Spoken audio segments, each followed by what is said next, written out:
Capítulo 4. La canción de amor del demonio de la espada. Parte 2. La espada dragón rey era una espada envuelta en misterio. Era una famosa reliquia transmitida a través de las generaciones de la familia Astrea, de la que procedían todos los santos de la espada, pero se desconocía cómo obtuvo el arma el primer santo de la espada. Además de su origen desconocido, era una hoja sagrada que solo podía ser desenvainada por el santo de la espada. Y por si fuera poco, ni siquiera el santo de la espada podía desenvainarla salvo en los momentos que lo considerara necesario. Hubo santos de la espada del pasado que ni una sola vez vieron su hoja desnuda. Era un objeto legendario del que se decía que había matado brujas, dragones y dioses demonio. Los cuentos asociados a él no tenían fin, pero lo único que podía decirse con seguridad era, una vez desenvainada la espada del dragón, nunca había sido envainada sin antes cortar algo. Reynard estaba allí de pie, con la vaina en la mano izquierda y la espada del dragón en la derecha. No era otro que Reynard van Astrea, el actual santo de la espada, que miraba con el ceño fruncido la escena que tenía antes y mientras su pelo rojo ondeaba al viento, su figura digna y gallarda sobrecogió incluso a Wilhelm. Allí estaba su nieto, el hombre que había heredado la bendición del santo de la espada y al que se le había otorgado el papel de espada del reino como caballero de la Guardia Real. En realidad, era la primera vez que Wilhelm le veía de pie en el campo de batalla. Tras perder a Tarisa en la expedición, Wilhelm había abandonado la casa Astrea para reclamar su venganza. Y durante esos 15 años, la discordia entre su hijo y su nieto había permanecido sin resolver. Por ello, Wilhelm no se había enfrentado ni una sola vez a su familia como era debido desde su partida. Ni una sola vez se permitió ver la corrupción de su hijo ni el crecimiento y el sentido de la responsabilidad de su nieto. Por eso, se sintió abrumado por la presencia de Reynard. El que estaba allí de pie era la encarnación misma del santo de la espada, concedido el honor de desenvainar la espada más grande jamás fabricada, agraciado con todo el amor del dios de la espada, la persona que se alzaba en la cima con la que todo espadachín soñaba tan desesperadamente, él era el santo de la espada. Y al ver a Reynard así, Wilhelm recordó. El dolor hacía tiempo que lo había olvidado. Lo que recordaba era algo mucho, mucho más lejano. Era la sensación que tuvo cuando vio bailar por primera vez la espada de la santa de la espada Tarisa. En ese momento, Wilhelm había sentido la distancia insalvable que le separaba del pináculo de la espada. Había lamentado su falta de talento, su incapacidad para entrar en ese reino de habilidad con la espada, pero aún así, no se había permitido oxidarse y en su lugar había blandido su espada, blandiendo constantemente su espada, hasta que finalmente consiguió estirar la punta de sus dedos hasta el borde de esa cima. Había demostrado que no había distancia que no pudiera superarse, que estrecho y pequeño había sido su mundo. La calidad era diferente. La altura era diferente.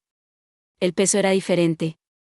Era diferente en todos los sentidos posibles. No era algo ni remotamente en el reino de lo alcanzable. Era algo que, literalmente, vivía en un mundo diferente al de todos y todo lo demás. Tarisa preparó su espada después de tomar distancia del santo de la espada. Había estado a punto de derribar a Hainkal, pero ahora dirigió su espada hacia el nuevo enemigo que acababa de aparecer. El cadáver móvil y sin emociones que era Tarisa van Astrea ya había perdido todo orgullo y honor, por eso, no se dio cuenta. No se dio cuenta de a qué se enfrentaba. Espera. Tarisa.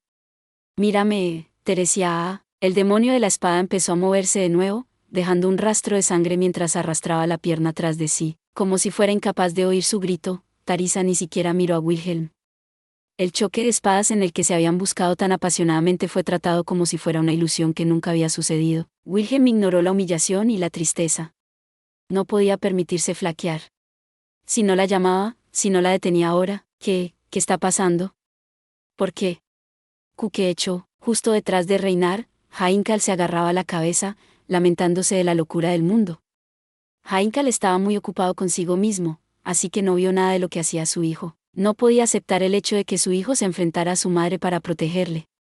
Su mente había sobrepasado el límite de su capacidad para comprender lo que había sucedido justo antes de la llegada de Reynard. No tenía ninguna esperanza de resolver la situación.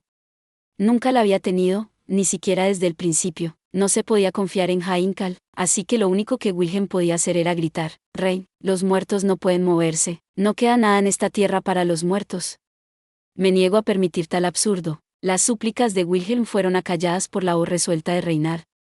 La retórica emocional no podía estar a la altura ni siquiera de uno de los innumerables e importantes deberes que tenía el santo de la espada. Wilhelm guardó silencio mientras Reynard preparaba la espada del dragón, apuntando directamente a su oponente. Por casualidad, su postura era un reflejo de la de Tarisa. La hoja desenvainada de la espada del dragón resplandeció brillantemente, era la aclamación de la espada. La última hoja sagrada emanaba una bendición sin voz. alegría por la oportunidad de ser desenvainada, y deleite por la fortuna de poder enfrentarse a quien lo había blandido anteriormente. El aire se congeló mientras una pesada tensión llenaba la calle y lo abrumaba todo. El cuerpo de Wilhelm estaba pesado y le costó respirar en la pesada atmósfera mientras abría la boca. Inseguro de lo que debía decir, le abrazaba la sensación de que tenía que decir algo, cualquier cosa. Irónicamente, eso se convirtió en la señal para los dos maestros de la espada. Alto, su voz no pudo llegar hasta ellos. Incluso su voz se quedó atrás mientras los dos chocaban. La espada de Tarisa aulló mientras avanzaba, acercándose a Reinar con un tajo perfecto. Posiblemente era el tajo más perfecto que había visto nunca por parte de Tarisa. La fuerza del oponente podía sacar la fuerza latente que acechaba en el interior incluso de un maestro de la espada, y Wilhelm podría haberse sentido celoso de que no fuera él quien lograra sacar hasta la última pizca de la fuerza oculta en el interior de Tarisa, si no fuera por el hecho de este breve instante en el que ocurrió.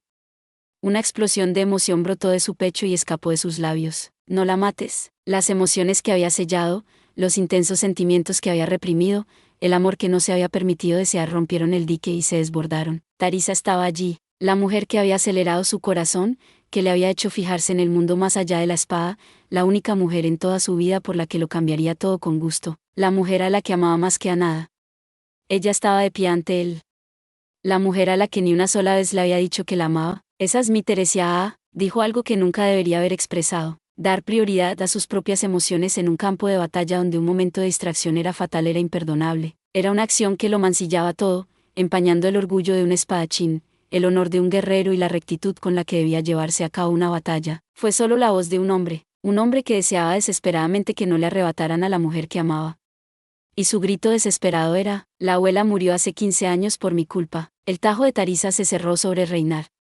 En ese instante, la espada del dragón aún no se había movido. La larga hoja de Tarisa estalló en luz. Esto no es más que un impostor. La espada del dragón rey trazó un arco brillante. Gracias por ver. Si te gustó este contenido, no olvides darle like, compartir y suscribirte para más videos similares.